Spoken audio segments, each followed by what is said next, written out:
देखो ये JEE advance 2022 का क्वेश्चन है, ठीक है। कॉम्प्लेक्स नंबर का है। Let z be a complex number with non zero imaginary part.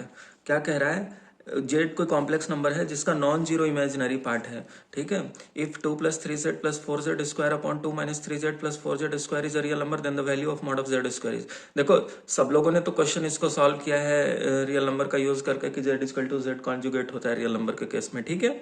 हम देखो सबसे अलग बता रहे हैं, बिल्कुल क्वेश्चन जैसे पढ़ा है, क्वेश्चन की स्ट्रेंथ को उसके दिए गए टर्म्स एंड कंडीशन में ही ब्रेक कर देंगे और क्वेश्चन को आसानी से सॉल्व कर लेंगे। कोई भी इस मेथड से बहुत आसानी से सॉल्व कर सकता है, इसके लिए कोई अलग से बहुत सॉलिड कॉन्सेप्ट लगाने की जरूरत नहीं है। सबसे अलग मेथड बता रहा हूं, जो सब बता रहे हैं हम भी बता दें तो फर्क क्या पड़ेगा। तो इसलिए हम सबसे अलग मेथड बता रहे हैं। आप देखो जेड को कहता है कि नॉन जीरो इमेजिनरी पार्ट है, इमेजिनरी पार्ट के बारे में ही सिर्फ मुझे कह रहा है कि नॉन जीरो होगा, बाकी मुझे रियल पार्ट के बारे में नहीं कह रहा है। तो हम क्यों ना जेड को रियल पार्ट जीरो मान लें और इमेजिनरी पार्ट सिर्फ रहने दें। तो z is equal to i y, ठीक है, ठीक है। देखो z is equal to i y हमने मान लिया, क्योंकि नॉन जीरो इमेजिनरी पार्ट के बारे में मुझे कह रहा है, बाकी रियल पार्ट के बारे में कुछ भी नहीं कह रहा है। अब देखो यहाँ पूछ रहा है क्या, the value of mod of z square is. यहाँ से मॉड ऑफ जेड स्क्वायर क्या बन जाएगा, वाई स्क्वायर के बराबर। तो वाई स्क्वायर हमें बेसिकली फाइंड आउट करना है। अब यहाँ रखो 2 + i times 3y minus 4y square upon 2 - i times 3y minus 4y square, ठीक है। इसको एक बार ऐसे कर लेते हैं, 2 - 4y square plus i times 3y, 2 - 4y square minus i times 3y। अब देखो इसके कॉम्प्लेक्स कंजुगेट के डिनोमिनेटर के कॉम्प्लेक्स कंजुगेट को ऊपर नीचे मल्टीप्लाई कर लेते हैं, ठीक है।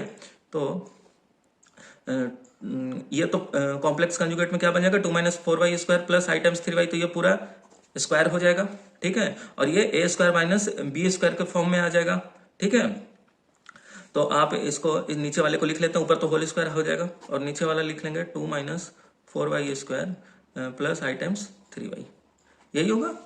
अब देखो इसे क्या कह रहा है, रियल नंबर कह रहा है। रियल नंबर का मतलब ये वाले का इमेजिनरी पार्ट जीरो होगा, इस वाले का इमेजिनरी पार्ट जीरो होगा। हम इसको एक्सपैंड करते हैं तो देखो 2 - 4y स्क्वायर का स्क्वायर आएगा प्लस -9y स्क्वायर आएगा, ठीक है। ये देखो रियल पार्ट है अपॉन इसका a square minus b square आएगा। डिनोमिनेटर को एज इट इज हम रख देते हैं, ठीक है। अब ये रियल पार्ट आया, इमेजिनरी पार्ट क्या आएगा, plus i times 6y 2 - 4y square upon ये डिनोमिनेटर आएगा, ठीक है, ये डिनोमिनेटर, ठीक है। अब देखो ये क्या कह रहा है, रियल नंबर है, इसका मतलब इमेजिनरी नंबर, इसका इमेजिनरी पार्ट जीरो होगा, ठीक है। नीचे तो पूरा का पूरा इमेजिनरी बन जाएगा, a square minus b square, sorry नीचे तो सब रियल बन जाएगा, a square minus b square, ये आई स्क्वायर -1 के बराबर हो जाएगा। तो सिर्फ और सिर्फ न्यूमरेटर ये जीरो होगा, इसका मतलब y into 2 - 4y square is equal to 0। यहां से हमने क्या कह दिया, y इक्वल टू 0 और y square is equal to 1/2। 4y square is equal to 2 लिखोगे और फिर y स्क्वायर 1/2। देखो y इक्वल टू 0 हमने पहले ही क्वेश्चन में दे रखा है नॉन जीरो इमेजिनरी पार्ट, इसीलिए हमने सिर्फ रियल पार्ट को जीरो मान लिया था और imaginary part as it is रहने दिया था। तो y तो जीरो होगा ही नहीं, ये तो क्वेश्चन ही कह रहा है, ठीक है। अब y स्क्वायर इक्वल टू 1/2 आया।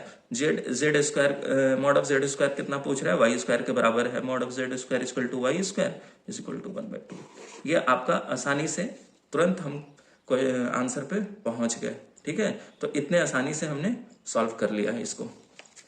ये क्वेश्चन देखो, let z conjugate be a complex conjugate of a complex number z and let i equal to √-1 in the set of a complex number the number of distinct roots of the equation z conjugate minus z square is equal to I times z conjugate plus z square is।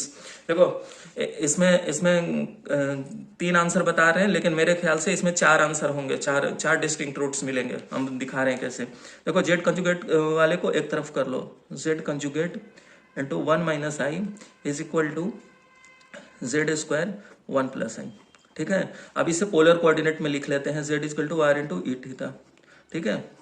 इस वाले theta देखो कहां से कहां तक होगा, 360 degree से 0 degree. देखो चाहे तो -180 से 180 कह लो या 0 से 360 कह लो, एक ही बात है। ये पूरा रीजन आता है थीटा का, ये पूरा ऊपर वाला या नीचे। देखो जब +180 कहते हैं तो ऐसे चलते हैं, यहाँ तक पहुंचते हैं, और -180 यहाँ तक, इसका मतलब दोनों रीजन। हम 0 से 360 कह रहे हैं, मतलब ये कह रहे हैं हम, ठीक है। पूरा रीजन आया आपके पास, ठीक है। अब देखो z कॉन्जुगेट क्या बन जाएगा यहाँ से, r into e to the minus i theta, ठीक है। इसे भी पोलर कोऑर्डिनेट में कर लेते हैं, तो देखो r into e minus of e i theta, इसे करेंगे तो √2 e to the minus π/4 i π/4 is equal to z square क्या हो जाएगा, r square e to the i 2 theta और √2 ई टू दी आई π/4, ठीक है। यहाँ से √2 से √2 कैंसिल कर लो, ठीक है। अब इधर करो r इज इक्वल टू, ठीक है, इधर इस तरफ एंगल लेके चले जाओ, ठीक है। तो e to the i 3 theta और ये π/4 ऐड हो जाएगा तो π/2 r स्क्वायर। ये आपके पास इक्वेशन आ गया फाइनली। अब देखो r फैक्टर आउट कर लो, तो 1 minus r into e to the i 3 theta plus π/2 is equal to 0। यहाँ से हम क्या लिख सकते हैं, r इज इक्वल टू 0 और 1 is equal to r e to the i 3 theta plus π/2। अब देखो r इक्वल टू 0 मिला और 1 equal to r into a to the i 3 theta plus π/2। अब देखो LHS में कॉम्प्लेक्स नंबर है, RHS में कॉम्प्लेक्स नंबर है, तो दोनों का मैग्नीट्यूड बराबर रख देते हैं और एंगल बराबर रख देते हैं। तो मैग्नीट्यूड बराबर रखेंगे तो क्या मिलेगा, r इक्वल टू 1, ठीक है। और एंगल बराबर रखेंगे तो मतलब LHS का जो कॉम्प्लेक्स नंबर है वो रियल एक्सिस पे लाई करेगा, जिसका मैग्नीट्यूड 1 होगा और एंगल 0 होगा। एंगल 0 का मतलब इस एक्सिस पर कहीं लाई करेगा, ठीक है। अब इस एक्सिस पर लाई करेगा तो देखो इस एक्सिस पर पहुंचने के लिए क्या है, एक बार इसको 0 के बराबर कर दें, 3 थीटा प्लस π/2 को हम 90 डिग्री लिख लेते हैं, इज इक्वल टू 0। तो theta is equal to -30 degree. अब देखो -30 का मतलब ये होता है, ठीक है। अगर हम क्लॉकवाइज जाते हैं यहाँ से और इसी को हम अगर एंटी क्लॉकवाइज जाए तो ये 330 मिलेगा। यहाँ आएंगे 330, क्योंकि पूरा 360 30 ये हो गया, तो यहाँ पे आ गए तो 330, तो इसको जो कि 330 डिग्री भी लिख सकते हैं। अब देखो इस पर फिर हम इस एक्सिस पर कब पहुंच सकते हैं, जब यहाँ से चले और फिर 360, एक बार तो 0 पर ही, एक बार फिर हम 360 चलें तो लिख लो 3 theta plus 90 is equal to 360। तो थीटा यहाँ से क्या आया, 90 डिग्री। तो एक थीटा यहाँ से क्या आया, 90 डिग्री, एक यहाँ से ये आया, ठीक है। एक बार और चल के देखते हैं, एक बार 360 फिर एक बार 720। तो 3 theta plus 90 is equal to 720। 3 theta is equal to 630, तो theta is equal to 210 degree, ठीक है। अब आ जाओ, तो एक बार 0 चला, एक बार 360, एक बार 720, एक बार और मन कर रहा है 1080 चल लेते हैं। 3 theta plus 90 degree is equal to 1080, theta is equal to 990/3 330। ये देखो ये और ये बराबर आ गए, ठीक है। तो मतलब कि ये और ये बराबर, तो मतलब 1080 पे नहीं जाना था, रिपीटेड हो जाएगा। तो बस हम 0 360 और 720 पे ही ये बराबर हैं, तो इसमें से कोई एक कंसिडर कर ले। तो हम इसे कंसिडर कर लिया। आप ये देखो 1 2 3 सॉल्यूशन हमें मिल गए यहाँ, और एक देखो r इक्वल टू 0, हमें डिस्टिंक्ट रूट पूछ रहा है कि कितने उसके पड़ेंगे। तो एक पॉइंट देखो 0 प्लस आई बाई तो लिख सकते हो यहाँ से, ठीक है। r इक्वल टू 0 कह रहा है तो एक पॉइंट तो 0 प्लस आई, एक और पॉइंट आपको लिख के दिखा देते हैं, ये 1 है। और थीटा इक्वल टू हमें क्या मिल रहा है, एक आसानी वाला कंसिडर कर लेते हैं 90 डिग्री। तो 1 cos 90 प्लस आई sin 90, यही तो लिखेंगे, ठीक है। या कॉमा देख के लिख ले, या इसको ऐसे ना लिख के x प्लस आई बाई ना लिख के कॉमा में लिखना है, तो 1 cos 90 कॉमा 1 sin 90, ठीक है। अब आप देखो ये पॉइंट क्या बन जाएगा, 0,1।